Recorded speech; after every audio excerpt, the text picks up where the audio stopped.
Thanks for tuning in. Today we're going to be reviewing the KOM Cycling Quick Release Light 1000 Front Bike Light.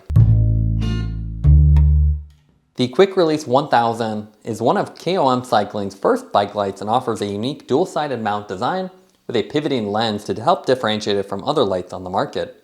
As with other KOM Cycling products, the Quick Release is a clever twist on an existing product that improves the design and usability with the additional features. Packaging wise, really simple. You have the nice graphic display of the light on the front, KOM Cycling logo here, what's included, as well as all the specs about mounting it right on the back, and then again all the output modes on the other side. I'll go ahead and open this up. We'll go over the full specs. So retail price on this is $120. You get 1000 lumens, as the name would imply, and dual side mounting that can work with Garmin or Wahoo. You also have 24-hour runtime using the daytime flash mode. And one of the coolest features here is the 30-degree adjustable angle for the LED. You also have USB Type-C charging with an IPX6 rating and a large 3000 milliamp battery with USB Type-C charging. As far as what comes with it, you can see we have the light itself with a little plastic protective cover on here. You want to remember to take off. Then you have a little accessory pack, which you can open up as well. So in here you can see we have the additional adapters, and then you have some hardware as well that's kind of wedged in the inside. So you can see we have USB Type-C charging cable, instruction manual, a little Allen key, and then these are the other attachment plates for Wahoo devices. So you can see we have quite a few things in here. We have the screws, a little safety tether, as it's a pretty big light, and then a different plate for the top. You can see this one's vertical, and then with this one the tabs are horizontal. And then on the same thing for the bottom side, you have the adapter for the Wahoo here that you can swap out. And then you also have a Wahoo to Garmin adapter as well, so you can use this directly on top of the existing Garmin one to put on a Wahoo. You also have the bolts here, so everything's included, and you can see pretty nice packaging overall. Now let's take a look at the weight of the light. So the light by itself, which is pretty heavy, comes in at 164 grams, and that's with the standard mounts already on there. While the product name Quick Release Light 1000 isn't particularly creative, it does a good job describing the light. It's a 1000 lumen light with the dual Garmin or Wahoo mount built directly into it. This lets you really mount this in a lot of creative ways and gives you that quick release mechanism. This is a pretty big light though, so it's almost square. You can see the profile on here is 1 3/8 by 1 1/8 or 35 by 25 millimeters. And then it's quite long at 4.5 inches or 114 millimeters. Part of the size is due to the 3000 milliamp battery on the inside and then the aluminum body, which helps dissipate the heat. You can see it has a nice finish on it. It's a really subtle texture in the semi-gloss design. Branding is limited to KOM Cycling on the top side, and otherwise it's really unadorned. Just a couple of safety things like the hot indicator and some of the basic safety information on the bottom. One of the big features of this though is the adjustable lens. So you can see it actually has this really big pivot point here. So you have this nice hinge design that lets you turn this light head 30 degrees downward. So it actually has 3 spots with 10-degree increments. So you can go from horizontal to -10, -20 to -30. And it's a very strong hinge, so you can see it extends the entire way and gives you a nice mounting point. Both of these pieces are aluminum as well, but you can see they've really designed to be detachable with it securely on the bike, and this adjustable so you can optimize the beam angle. You also have a power button on the right side that's actually illuminated, that's directly built into the edge of the hinge. Mounting wise, that's what's really cool about this. You don't have to just mount this on the bottom and then flip it up and down. They actually have 2 mounts, so Garmin mount on the bottom and then the female Garmin mount on the top, so you can put this underneath an out front mount, or on top. So if we take one of our KOM Cycling mounts, you can see I can directly attach it underneath. So a very slick design. And then I can additionally put it directly on top using the other mount. And with this, you don't have to flip it. It is an asymmetric light design, so you don't actually have to worry about the beam. But obviously if you flip it, you can only pivot in one angle, so you won't be able to pivot the other way. The nice thing about this is because you're using the Garmin mount on the bottom, you can adjust the angle of the light rather than having to use a GoPro adapter, which adds a little bit of height. So with this one, you can adjust the angle and then adjust your out front mount separately. So if you want to tilt it upward a little bit, you can then tilt this down to reduce the glare. You can also mount a computer on top of this if you choose to. So you can see if I take this and I were to take a computer, I can actually put this on top and you get this nice combination design. Obviously it's not that flattering given that it's almost over an inch thick. So it might look a little bit goofy on the bike, but at least from the top view you can see you can have your light, your computer, and everything in one little nice sandwich. And again, the coolest thing about this is you can obviously adjust the computer to be tilted upward and then tilt the light down at the appropriate angle. The user interface on this is also pretty simple. So you can see we have a single button on one side. So it is illuminated. The coloring is a little bit confusing though. It's blue, yellow, or red. So above 61% it's blue. Between 21 to 60 it'll turn yellow. And then red under 21%. The blue color I would have preferred to have green. It's a little bit more obvious, but it's nice to have the multi-level battery indicator so you're not guessing how much battery you have left. And then it's very simple, a hold to turn it on, and then single press to cycle through the modes. There's 6 available modes, so a couple flash options and a couple constant ones. And again, a really big light, so really designed to be seen and see the road style light, so you can really illuminate the road. What's cool about the user interface though is they actually have single press to cycle through the modes and then double press to go backwards. So it's the first time I've sort of seen this kind of feature.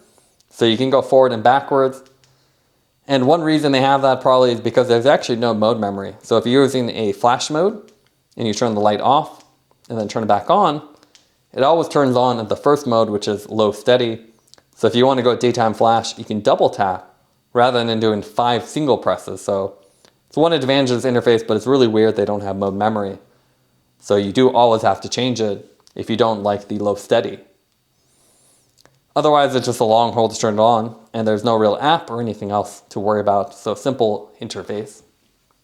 As far as light output, you have a single LED, so it's a simple total internal reflection design, so you can see the LED on the inside. It has standard optics, so just a cone beam. So no anti-glare properties, no beam cutoff. You can see you have a brighter section in the middle, little artifacts on the edge. And if you look down at it, you do have a hot spot in the middle where the LED is, and there's more diffused area thanks to the edges of this. They also have the little divot on the lens, so you do have some side visibility. So even from side angles, you can still see the light if you don't see the actual light output. It would have been nice to see some anti-glare design on the lens, but you can see it does have the simple dimple design around it. And that helps diffuse the outer part, but it's much more of a spot beam to help you see down the road, and with 1000 lumens, it's great for nighttime riding even at higher speeds. The light has 6 different modes. You have 3 constant modes and 3 flash modes. The low mode gives you 300 lumens, medium is 600, and then high mode gives you the full 1000 with 2 hours of runtime. As far as flash modes, you have a nighttime flash, which goes between 300 and 600 lumen, SOS, which is on-off in the SOS pattern, and then you have daytime flash, which has an erratic on-off pattern with 24-hour runtime, which is great for daytime riding. As far as the beam pattern, you can see very standard spot beam. You have a hot spot right in the middle that projects further down the road so you can see what's coming up. And you do have some nice spread around it so you can actually see what's around the corner, so it's not super focused. Obviously, there's no anti-glare feature here, so you will blind people, so you do have to tip it down a little bit. But you can do that easily with the hinge design, so it's a really nice feature. It lets you adjust the angle without having to move your out front mount. It's also easy to change the modes. You have a big button on the side, And even though there's no mode memory here, you can go backwards. So you can avoid the flash modes because they're in the same menu. You can go backwards. So you can go low, medium, high, and then back to medium. Otherwise, the light has nice optics, pretty basic. It would have nice to see something like an anti-glare feature, but with the hinge design, you can dip it downward if there's traffic coming, or just tilt it downward in general. It's more than bright enough for fast riding with 1000 lumen, so nice and bright, and then the daytime flash has a nice erratic pattern as well. As you can see here, we've done a lot of light reviews, especially Magicshine lights. Here we have the Ulti 1200. This is their U version, so it's designed to be top mounted only.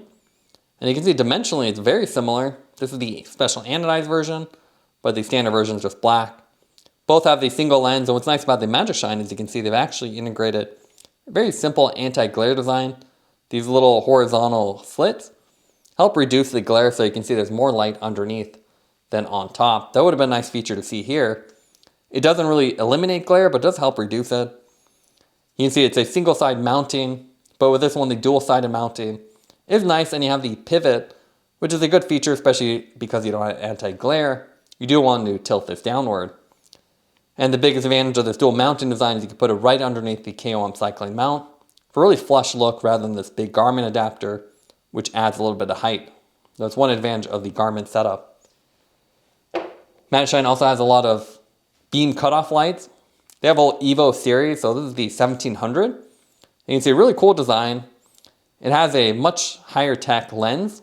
So single LED, but it has an aspherical lens. So you can see if I tilt this up and down, you can see how it kind of gets distorted. And that's what creates this nice sharp beam cutoff with its trapezoidal shape, which will eliminate glare. So if you're riding, you won't be blinded. This has 1700 lumen, but you can see more awkward, and obviously you can't sandwich with this between a computer and a mount. Same thing with their other Evo models like the 1300. Pretty similar dimensionally, but you can see with this one, obviously you get the hinge. And with these, you do get a multi-level indicator, which is either green, red, or flash in red versus just the blue, yellow, and red. But you can see you definitely sacrifice some of the height with these Garmin or these GoPro mount adapters. There's also a lot of other lights on the market. We have the Trek Pro Commuter. Again, really cool lens design, so it has an LED on the top and a big deflector, which makes a nice sharp beam cutoff. So this one you can see, you have more artifacts, but you have a nice sharp beam cutoff, so you're not blinded. A side indicator, which helps with side visibility versus just the small lens cutout. And obviously no pivoting, but this one actually will connect to a Bontrager or Trek rear light, which is kind of cool, so you can control both with the same one. And pricing wise, actually pretty similar too between these two lights, but you don't get the dual-sided mounting or the hinge. We also have the LightSKIN U8, so very similar dimensionally, but this has a much more advanced lens. So you can see it has a true beam cutoff, so dual beam design. And you can see when I turn this on, you get a really nice sharp beam cutoff. So really bright and crisp.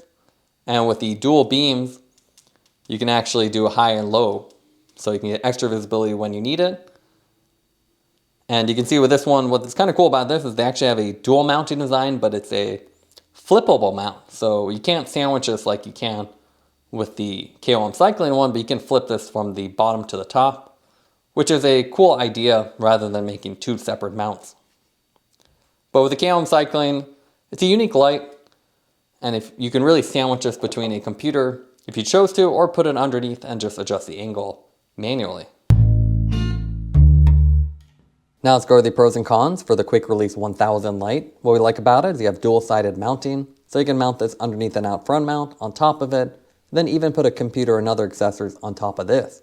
You have nice bright output with 1000 lumens that looks good at night and has a really bright daytime flash, so you're also visible during the day. The hinge also feels really strong and lets you adjust the beam angle, which is a unique feature to this type of light. The main negatives here is you have a very basic lens design. There is no anti-glare setup, so you do have to dip it downward if you don't want to blind oncoming traffic. Also, there's no mode memory, which is really weird here, so it always turns on to the same mode. So if you don't want to use that initial mode, you always have to change it. And also the little battery indicator is blue instead of green for the good state, which is a little bit unusual Would have been nice to have the more standard green, yellow, red. Taking everything into account would give the light an 8.8 out of 10. It's a unique bike headlight with a pivoting design. Thanks for watching this review. Don't forget to like and subscribe. You can see more content from us on our website at thesweetcyclist.com, as well as follow us on Instagram at thesweetcyclists. This is The Sweet Cyclist reminding you to enjoy the ride.